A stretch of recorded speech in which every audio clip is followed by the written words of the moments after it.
this morning I want to share with you one of my favorite topics of my life, a powerful witness to the world.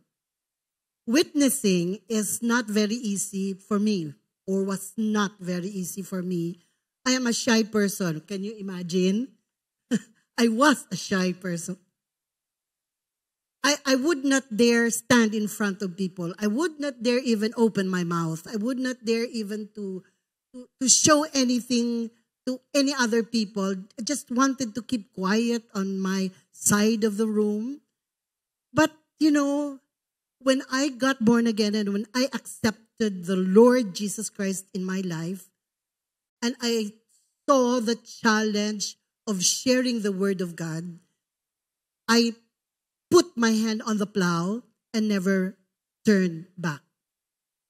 And then I said, Lord, how? With this shy person, with this, the Lord has enabled me because I have so many inabilities to work with, to start with. But God has given me that. Now, the scripture that was given to me is in 2 Timothy 1:7. I will be reading from the ERV because this is the Bible used by the deaf. It's ERV. The Spirit God gave us does not make us afraid. His Spirit is a source of power and love and self-control. And in Acts 1:8, ERV again, but the Holy Spirit will come on you and give you power. You will be my witnesses. You will tell people everywhere about me. In Jerusalem, in the rest of Judea, in Samaria, and in every part of the world. No stones left unturned. The first part that I'd like to share with you is the examination of the 2 Timothy 1:7 verse. Paul, the apostle, wrote the book, 2 Timothy 1:7, and then this verse particularly, between 90 AD to 140 AD. That's after the death of the Lord Jesus Christ. What is the meaning of the 2 Timothy 2:1-7? It is inferred that Timothy should not be distracted by the squeaky wheels. Sometimes, there are some people who are easily irritated about konting sound lang, konting kaibahan lang. They are so hiyasu, they are so maselan sila. Timothy, in a part of his life, became like this. He was so distracted. Are we not, Sometimes we are also distracted by little things. And when we examine these things, they are not really the cause of the distraction. Paul also wanted to tell him that he should not invest his time in those who are needy, but unwilling to listen and change. Sayang lang ang oras mo, sabi niya kay Timothy. Those unwilling to be taught and unwilling to grow. But they are needy. Paul also said, you should find people eager. Sa deaf sign ng eager, ganun. Eager to learn and apply the lessons of the gospel and invest his time and energy with those. You know the difference of the person who is eager and not eager? Pag eager ang isang tao, kahit isang word mo, kahit isang sentence na sasabihin mo, malaman yun sa kanya, may dating. Pero kapag ang tao hindi eager, walang interest, kahit mag-sermon ka ng buong araw, 2 days, 3 days, nothing of the word that you said or shared will fall on the ears. It will fall on the deaf ears, rather. The context of 2 Timothy is to remind to maintain the faith he has demonstrated in the past and to encourage Timothy to be brave and ready for the sufferings that await him for the gospel according to the power of God. So the emphasis here is the power of God. Paul says, this is the power of God, Timothy. Now, Paul calls young Timothy to follow his example. To follow his example of fearlessness. Fearless. Walang kinatatakutan. And this is one that I admire from my husband. Nung dumating sa kanya ang brain cancer, and he was given the death sentence by some doctors, by some people, he said, no, cancer is not a death sentence. If I live, then I live for Christ. If I die for Christ. Either way, I am for Christ. And every morning when he wakes up, he always say, thank God for the extension of life. Because 5 doctors already told him that you live only 3 to 6 months. And that was 18 years ago. No doctor can tell you that you have a death sentence. This is the Apostle Paul's final New Testament. This is the last letter he wrote.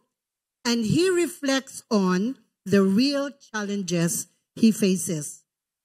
Paul was abandoned by his friends. Paul was assaulted by his foes. And Paul was alone in the Roman prison. No one there. But he still have the time to write to Timothy, his protege, his youngling, his trainee, his apprentice, his mentee, or in the words of the Star Wars, youngling. He told Timothy to be unashamed and share in the suffering of the gospel with the power of God. To persevere in painful and puzzling times. This is puzzling times now. No? Lahat na away sa media, alam natin. Kahit na dapat private na buhay ng mga tao, just celebrate a person, not talk about the life that they have. Maraming puzzling things that are surrounding us. But in those times, disciples need more than a pep talk. When they go out, when they share the gospel, they need more than a pep talk. They need power that comes from God himself. That's why Paul reminds his spiritual son to fan into flame the gift of God. We kindle the divine gift by prayerfully and persistently pursuing joyful communication with the divine giver and by serving others in the strength that he supplies. Part 2. This is Paul unpacks. Inano niya, binuksan. Parang bumubukas ka ng mga Lazada, Shopee. Unpacking for fruits of the Holy Spirit's work in our lives in verse 7. He mentioned there fearlessness. He mentioned their power, love, and self-control. What are the importance of these words? Fearlessness. No fear. The Spirit and gifts are ours. It is given to us. We can claim it. Pag binigay ng isang bagay sa iyo, para sa iyo yun. Huwag mong ipasa. There are lots of reasons of fear in our world today. Maraming reasons kung bakit tayo dapat matakot. News updates, on issues, wars and rumors of wars. Hindi pa tapos ang war sa Russia and Ukraine. Nag-uumpisa naman ng another war, pandemic, political divisions. Si Sarah na sa kabila na, nag-away na sila ni hindi nagkisi, ganito, away na kaagad yun. Social upheaval. Monkeypox is here. Natural disasters worry and concern us. Compounding the more mundane pressures we face, on top of that, tayo, sarili natin, we have problems of our own. We face in our maintaining grades, social status, relationships, work, finances, and health. Pag tumatanda na ako, ang dami ko nang inaaray minsan. Pero keep on keeping on. Ika nga. Pag puti na palang buhok mo, hindi lang, it doesn't show, but inside of you, sabi nga nila, pag puti ang buhok, matanda ka na. Pero inside of you, you have fought many wars already. That's what it means to me. Some people feel a bit like Charlie Brown, the pantophobia. Ang lahat na lang wina-worry. May baaw na kaya mga anak ko? Natapos na ba ako na grocery? Naglaban na ba ako? May tubig ba? May kuryente ba? Lahat wina-worry. For God gave us a spirit not of fear, but of power, love, and self-control. The Spirit does not produce in God's people fear. Rather, the Spirit gives us courage or fearlessness even in fearful situations. May I repeat that? The Spirit gives us power or fearlessness or courage even in fearful situations. Nakakatakot.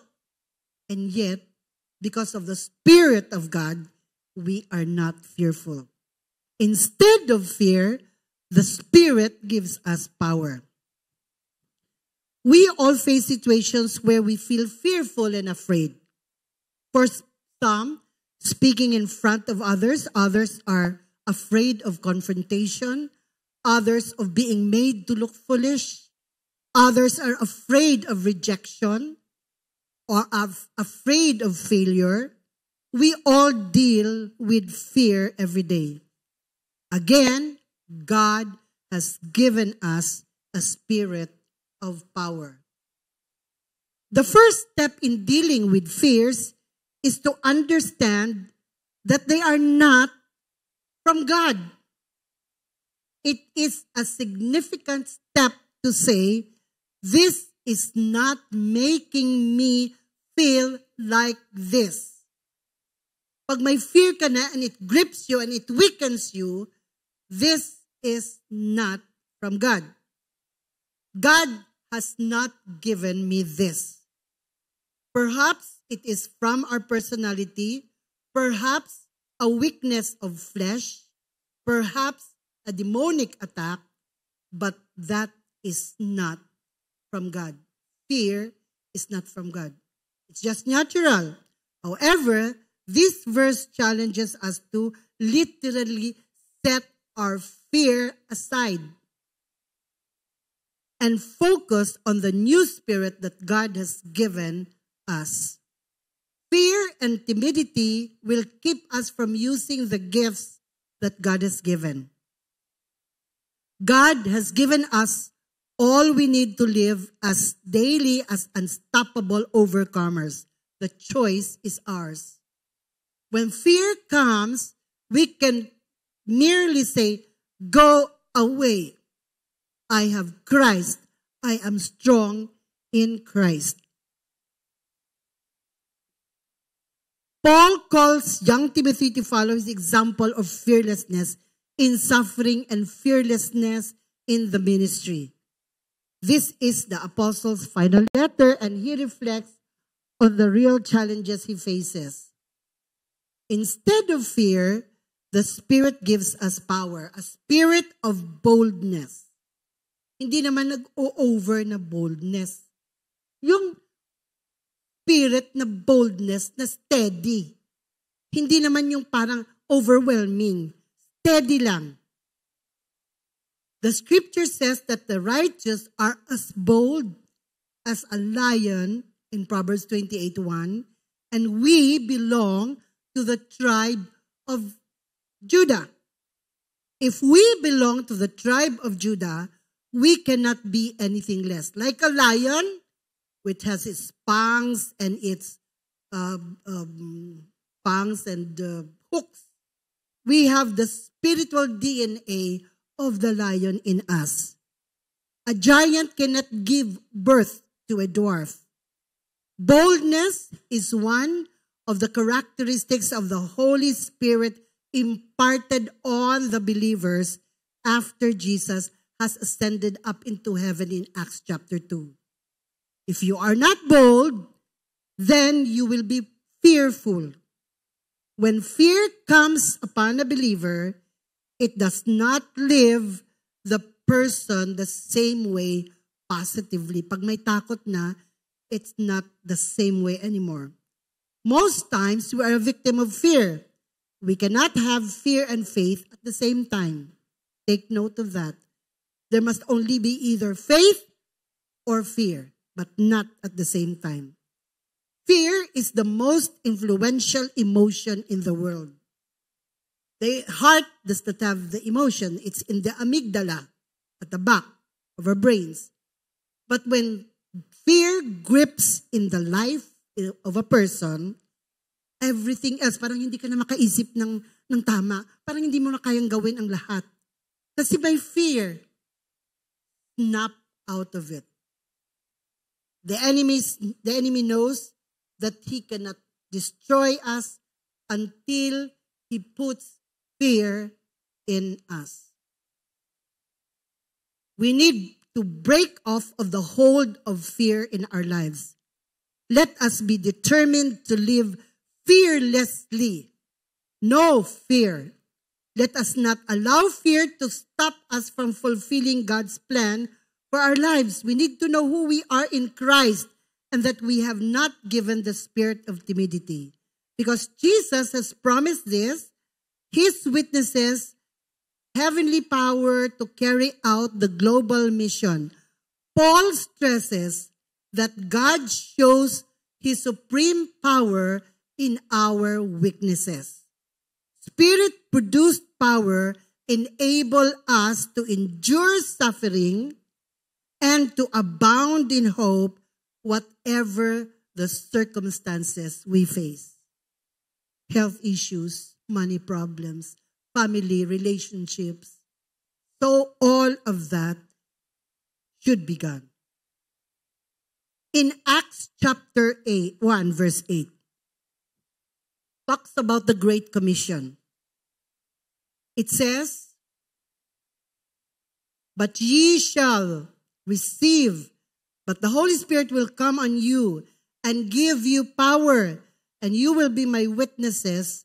You will tell people everywhere about me in Jerusalem, in the rest of Judea, in Samaria, and unto the other part of the earth." The power here that is used in the original language, as written in the New Testament, is dunamis. That's where we get the word dynamite. It explodes. Pag hindi pa nabuksan yung dynamite, there's potential energy inside. But when you trigger the opening, it will blow, and it is so powerful that it can even blow a building or blow a person or blow anything. Dynamo. Dunamis. In Chinese, the word is written, the Holy Spirit, ang pinagpraktisan ko,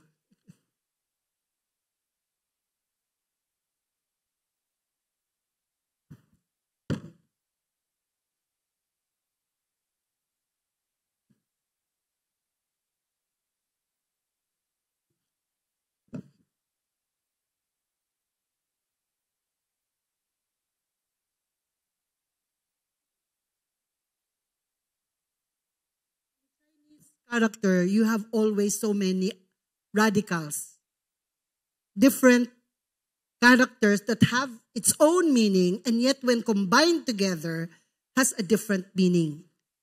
Okay? This is the word holy. Sing, right? Holy. This is the character for ear. And this is the character for mouth, cow. And this is the character for the king. When in the presence of the king, we must always be all ears and all closed mouths. Because the king is there. He is holy. He needs attention. If you do like this, if you do like that in the presence of the king, in the olden times, you will be dead. So holy.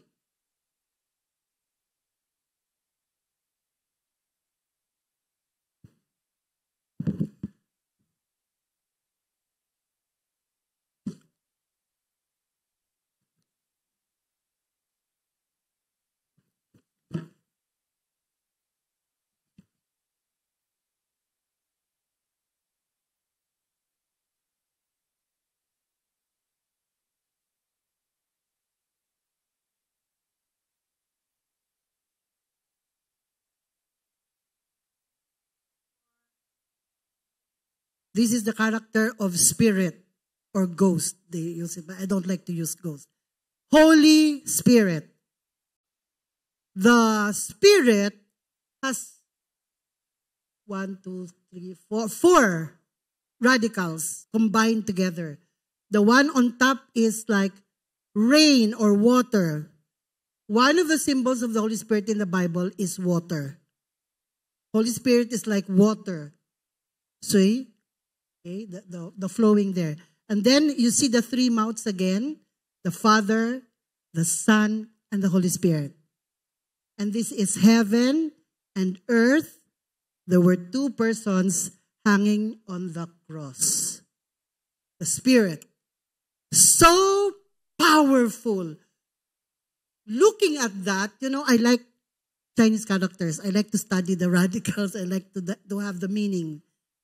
But it's so powerful. I said, many, many decades ago, why did the Chinese ancestors think of such combination for such a powerful word in the Bible?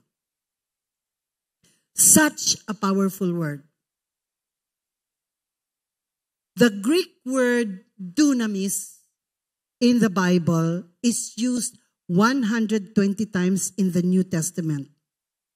This is strength. This is power. This is ability. It is the root of the English word dynamo or dynamic personality. It bursts with energy. It bursts with so much power. Quite often, dunamis is not just any power. What is inside of us is potential energy that God has given. What happens when we release that energy is the kinetic energy. When we become Christians, God has given us the power, according to 2 Timothy 1:7. He has given us the power. Acts 1:8, the Lord will give you the Holy Spirit. So go. So He gives us the Holy Spirit and it stays inside, but it is not power unless we release it. It becomes power when you meet a person who does not know Jesus Christ and he needs Christ to change his life. The word of God in that Bible, which was read by that desperate young man at a hotel, the words has power to release in him the salvation that he needed. We have the Holy Spirit. When we receive Jesus Christ, He indwells in us and gives us the power. Then, we burst with energy that was kept inside. What is the meaning of Acts 1:8?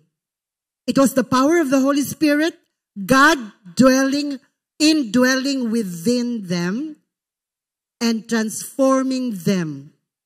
Now, the power of the Holy Spirit is not complete until you release it from you, share it to another person, and that person will have a changed life, and that too will become another influencer of the power of God. Because he received the Holy Spirit, and so on, and so on, and so on. That's how the gospel will be preached.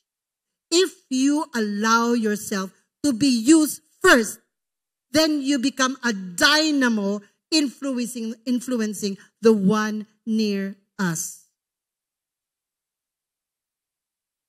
And part of this power meant being equipped to be witnesses. In Acts 1:8, the comfort of the power of the Holy Spirit is that it begins not with our natural abilities. It is surprising that we are born differently, each one of us in this world.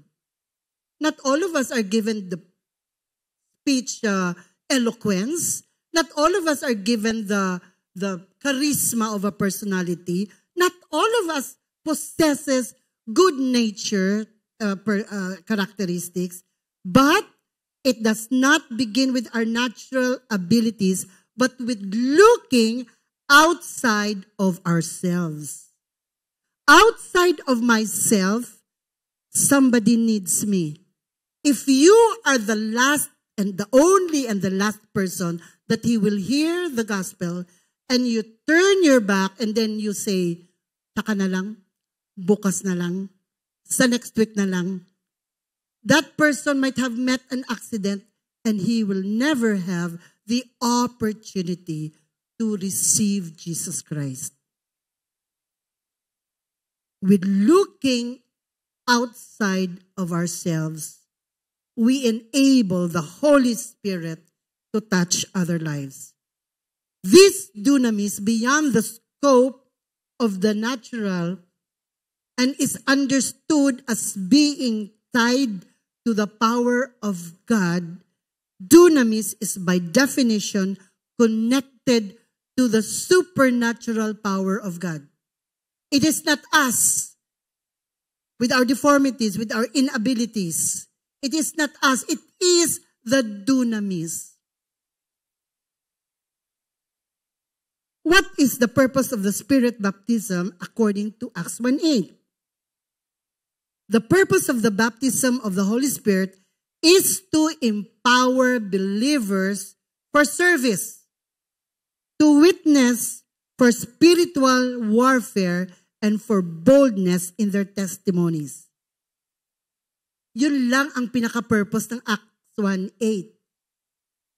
The Spirit, Holy Spirit is given so that we will be witnesses. We cannot claim that power for anything else. We cannot claim that power so that we will become a good student. We cannot claim that power so we will become a good musician. We cannot claim that power so that we will be a good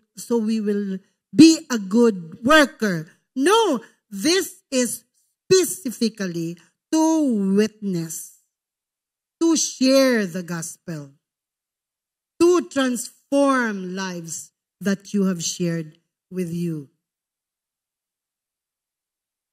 According to Jesus, the power of the Holy Spirit promised in Acts 1:8 is given to the church for the task of witnessing.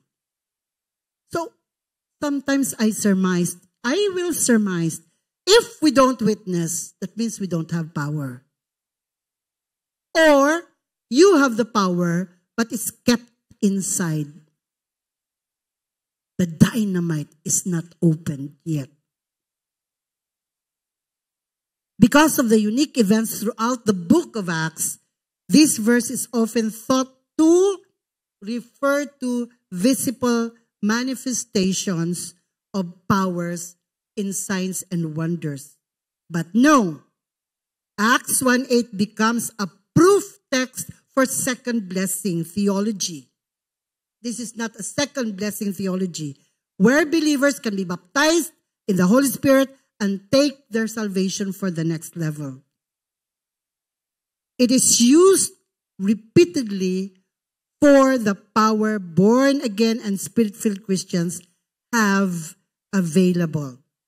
It is therefore distinguished characteristics of mature Christians and most often punctuates their walk with Jesus and their gospel witness.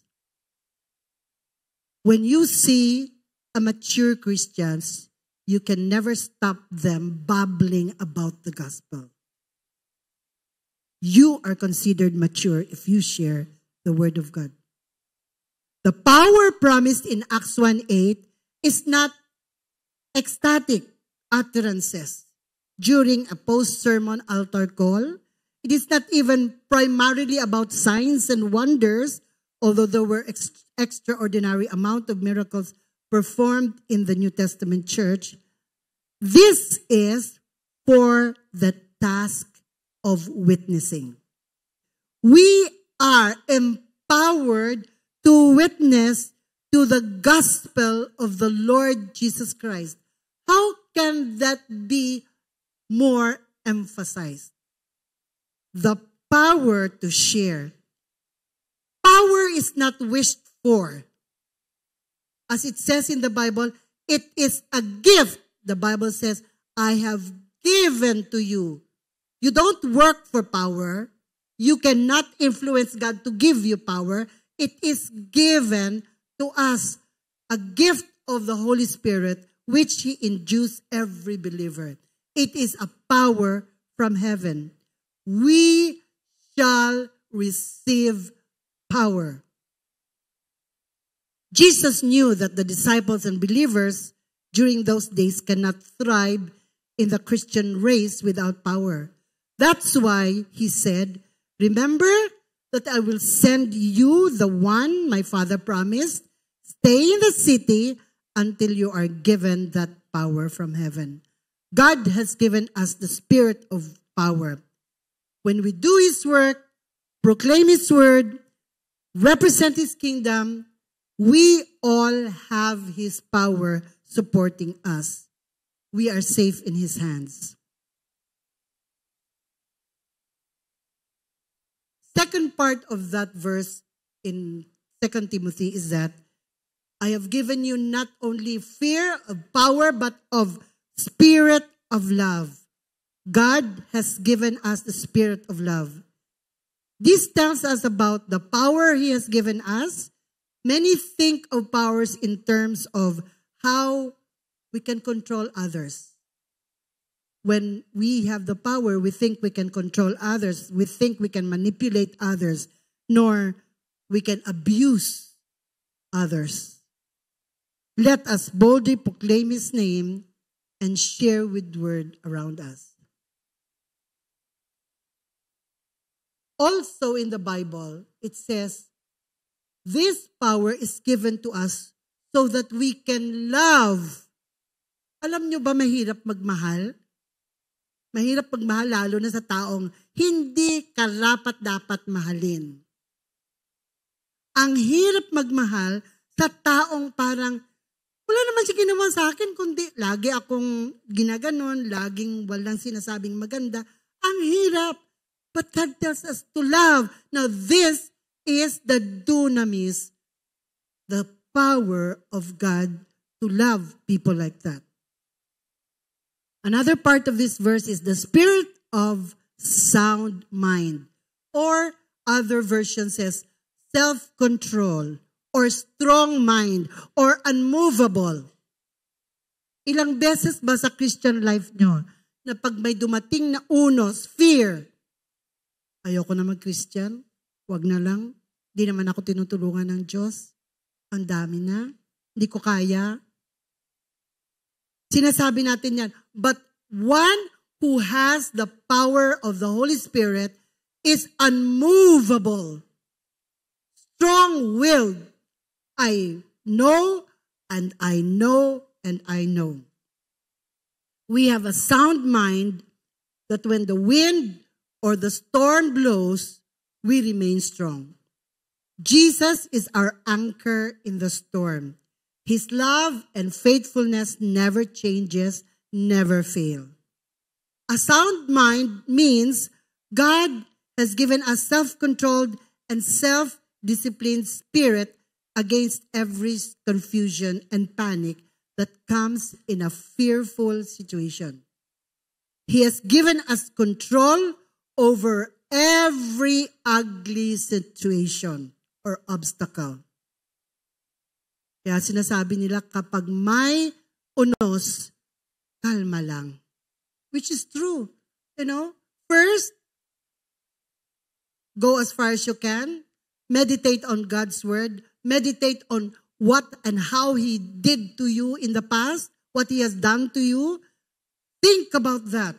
If you always think of God's faithfulness, you will not be unmoved. You will not be moved by fear. You remain strong. Sound mind is the work of the dwelling Spirit of God in us. The Spirit detests sin, strives to please God, thinks and acts with wisdom, and reorganizes our shattered lives. God has given us a sound mind. As Christians, we must possess a sound mind which empowers us to live faithfully. It allows us not to be slaves to our fleshly desires, pride, and ego. Pag may dumarating na temptation, actually dapat hindi na because you are resolute. We are strong. Talagang no. Pwede naman konti lang, konting lie, konting under the table, No. You are resolute. It allows us to be strong with the word of God. No matter the chains of fear that comes our way, when those lies come to the heart and these voices speaking in our heads, fight them with the truth of God's word. Jesus died for us. He loves us, and His power are in us, so we do not have to be afraid. In conclusion to my presentation today, Paul wrote this to Timothy because boldness matters. Without it, we cannot fulfill God's purpose in our lives. God's purpose for us is more than making money. It's more than acquiring academic degrees. Be prominent, being entertained, and being comfortable. There's nothing wrong with this. There's nothing wrong with acquiring money, getting good grades. Nothing wrong with that. But it is, those things are for to use the gifts He gives us to touch His people and help a needy world. You are an instrument. The power of God in your life makes you an instrument. That is why these Bible verses are being examined and studied at this pre-missions month and this August and the missions month come September.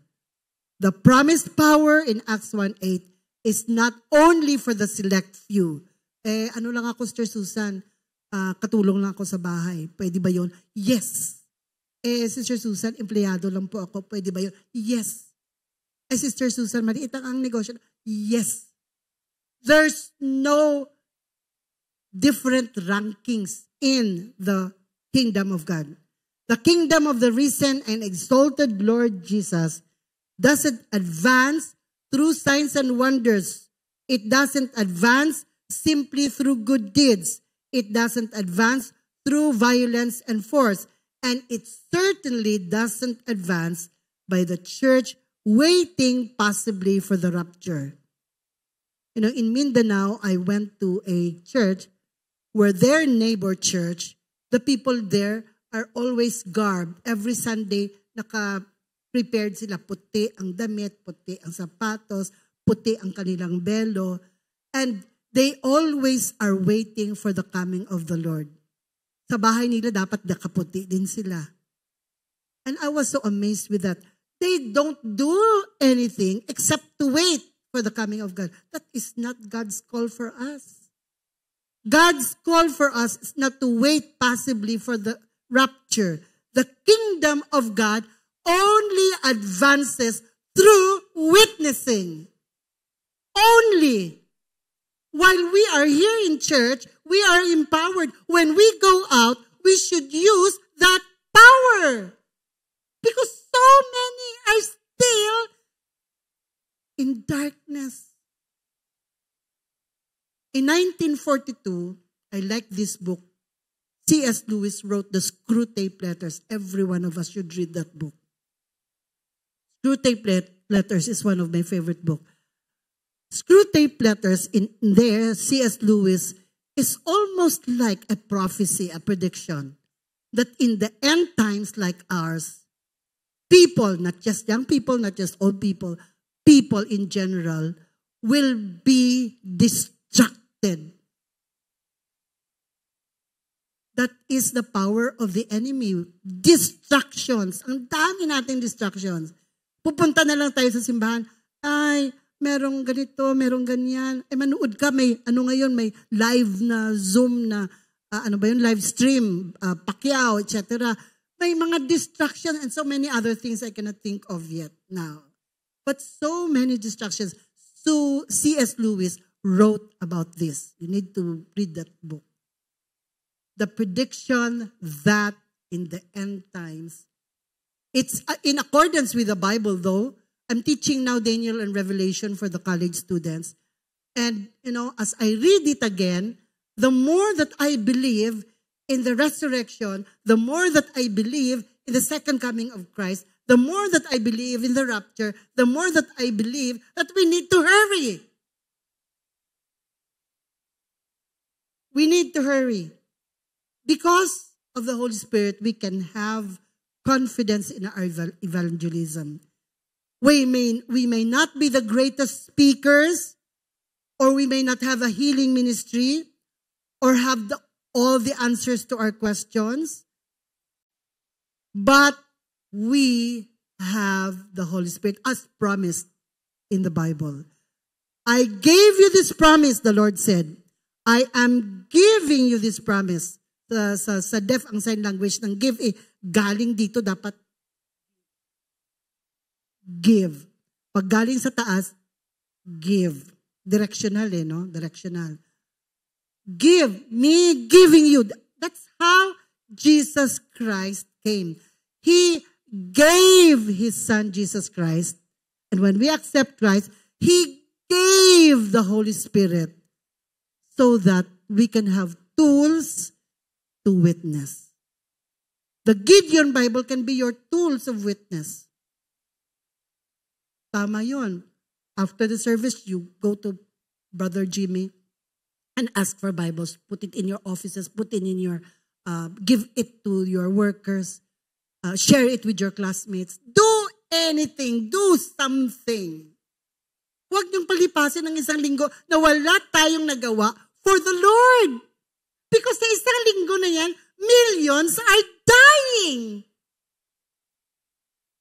So many are lost. We cannot remain sitting down.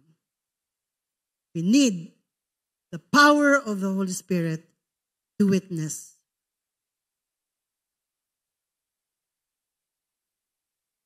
A plow needs power. Yung plow. Pag plow yan, nandyan lang yan, hindi siya makahukay ng lupa. So he needs the hand to use it to plow soil, to make a garden, etc. Ang food nasa plato. Nandito ang mouth mo. Hindi mo pwedeng tingnan ng food para pumunta sa bibig mo. You need to get the spoon or use your chopsticks to put the food in the mouth. Then, that is the power. We need that power. Power. Sa sign language, power. Ganun, hindi pwede yun. Sign language, kailan? Power.